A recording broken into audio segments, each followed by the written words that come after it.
Thank you, Presiding Officer. I welcome the opportunity of taking part in the debate on the report of the inquiry into the public petitions process. This year-long inquiry has been a very important piece of work for our uniquely public-facing committee. I joined the committee just a year ago, and I will say that faced with my first lengthy agenda of new petitions and current petitions, I found it actually a little bit hard to understand the drive to increase the number of petitions even further. However, quickly I go on. The enthusiasm of other members and past members and the clerks is catching. More petitions from a more diverse group of petitioners are to be encouraged, and there is a confidence that the system will be able to handle an increased volume.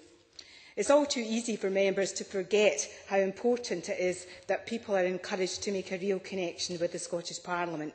10 years on, I know that we're all still meeting people who are visiting for the first time and are really keen not just to look around the building, but to engage and to participate. The committee has, as we have heard, taken on a role of visiting different parts of Scotland to publicise its work, and we've been visiting schools where pupils very skillfully present their petitions. This week, during our outreach visit to Alness Academy, one pupil asked about the proportion of petitions that are successfully accepted and adopted, and that may be one of the first reactions to the petitions process, but it is actually to miss an important point. I do worry too that many petitions are rejected, closed with no further action without their goal being attained. But it's also the connection with the Parliament which is important. Being part of the democratic process beyond casting a vote in elections. The petitions process allows and encourages members of the public to bring their ideas forward and to engage in policy development.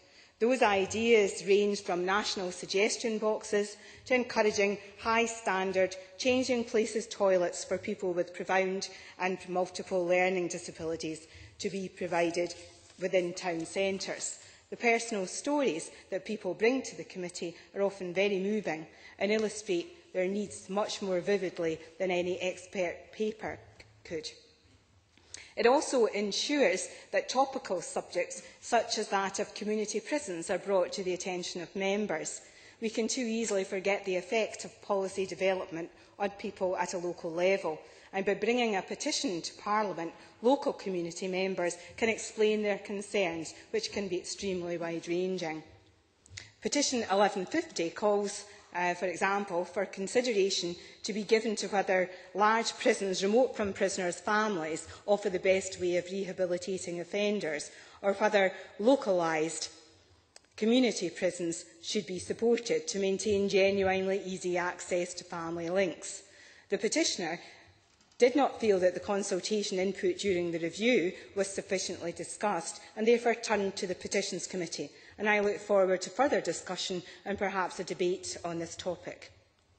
And the process does work because petitioners report such a positive experience, which to a great degree is a result of the excellent work of the clerking team and indeed the convener's treatment of all petitioners, as well as the serious consideration given by committee members.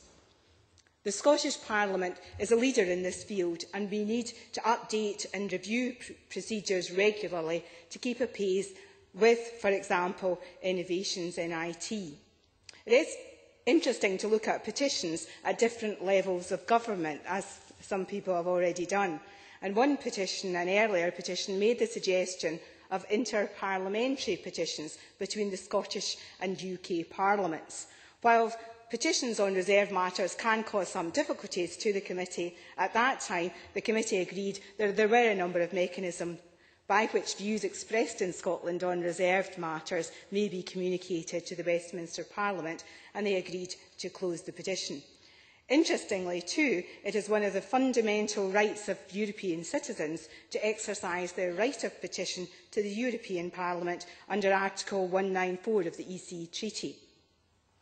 But perhaps for us the most pertinent development, as John Farquhar-Munro, the Vice-Convener, said, is that some local councils in Scotland have set up petition systems of their own, modelled on the Parliament system. This may allow a much more joined-up approach to direct petitions more appropriately and also to increase awareness of the whole process. At the moment, Renfrewshire and Stirling, 2 out of 32 councils, have their own petition system, and the committee would like to see this replicated across Scotland. Sadly, as has been said, a key finding from the research commissioned was widespread ignorance of the remit of the Parliament as a whole and a lack of understanding of its powers. This is a significant challenge, not only for the Public Petitions Committee, but for the whole Parliament. And the committee report and this debate is an important step towards meeting that challenge. There is an impressively long list of conclusions and action points in the report, and I particularly commend the points designed to be more inclusive, such as welcoming petitions in any language, including BSL. There is a real mood to include hard-to-reach groups, and the practical steps outlined in the report will help make that a reality.